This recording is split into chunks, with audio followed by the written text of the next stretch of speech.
You ever wonder how your chat messages just appear instantly? Or how live sports scores and stock prices update on your screen without you ever touching the refresh button?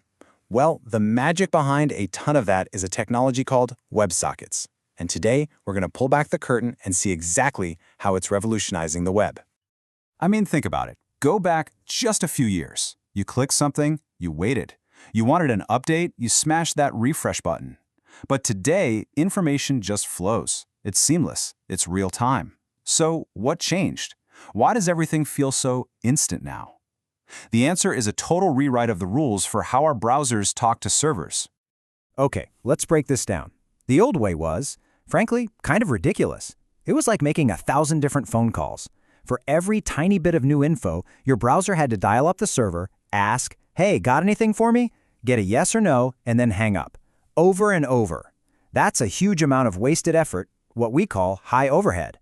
The new way, with WebSockets, is like opening a single phone line and just leaving it open. One connection, super low overhead, and a constant two-way conversation. To really appreciate why WebSockets are such a game changer, you got to understand the problem they were built to solve.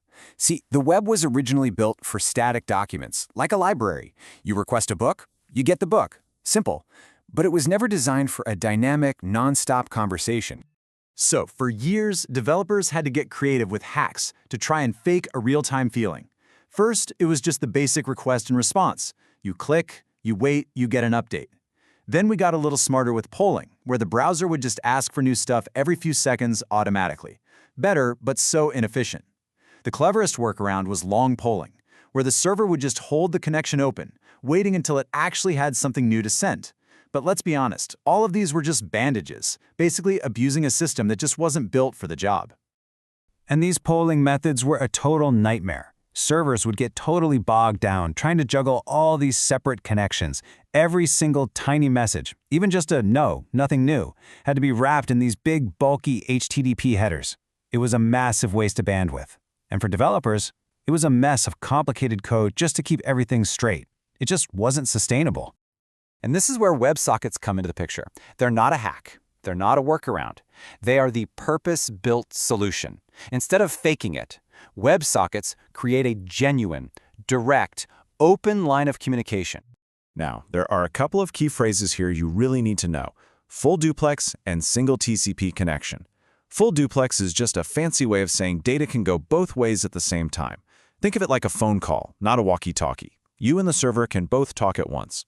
And it all happens over one single stable connection. This is what makes it so incredibly fast and efficient. So, how do you go from a normal, everyday web connection to this super-powered WebSocket connection? Well, it all starts with a very clever trick.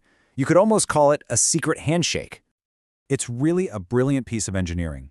Your browser sends what looks like a totally normal web request, but it tucks in this special little note, a header, that says, "Hey, I'd like to upgrade this conversation to a WebSocket, please."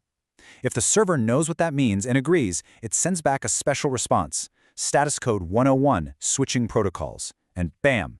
Just like that, the old connection is gone, and a new persistent WebSocket connection takes its place. And this is what that handshake looks like in the wild. You've got the client, your browser, sending that initial request with the crucial upgrade header.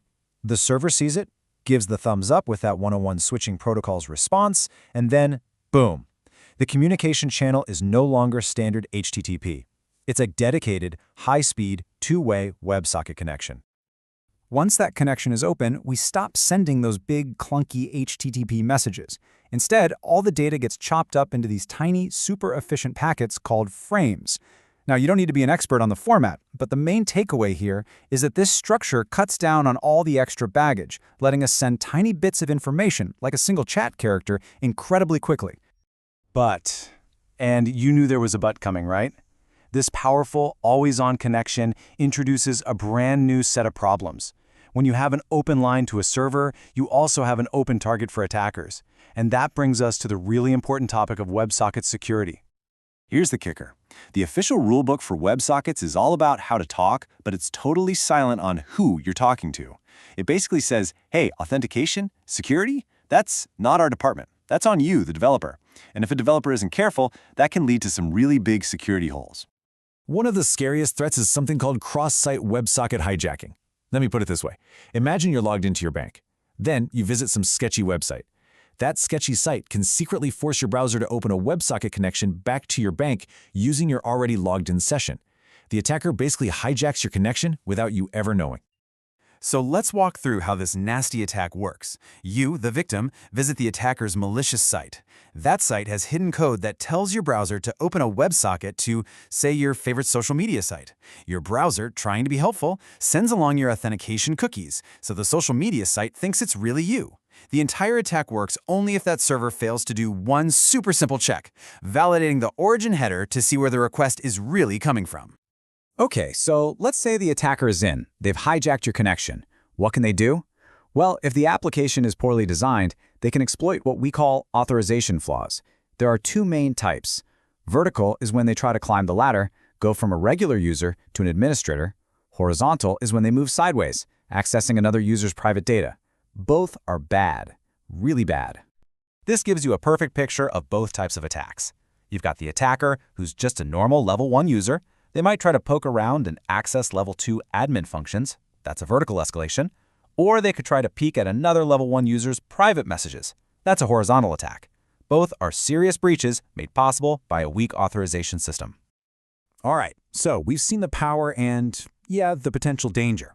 But here's the good news. Every single one of these vulnerabilities is preventable. It just takes good security hygiene. So let's talk about how to keep things safe.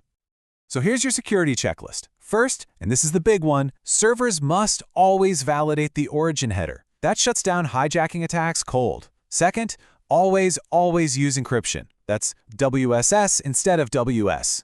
Think of it like HTTPS. Third, treat every piece of data coming through that connection as potentially hostile. Clean it up, sanitize it. And finally, you have to build strong authentication and authorization checks right into the core of your application's logic. WebSockets completely change the game, making our digital lives faster, more interactive, more real-time. But like any powerful tool, it's a reminder that with more connection comes a much bigger need to be careful. And it kind of leaves us with this one big question to chew on. As our digital world gets even faster and more seamless, what new dangers are we not even seeing yet? What's hiding just below the surface?